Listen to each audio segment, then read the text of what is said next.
Question 5. Click on the example you hear me play. I will either play A or B or C or D. I will play it 4 times. After the 4th time, make sure you've clicked an answer. Otherwise, this will not let you finish this quiz unless you at least click on one answer. Question 5. 1, 2, 3, 4.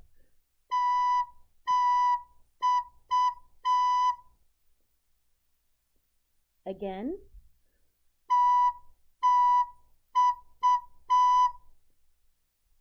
Again.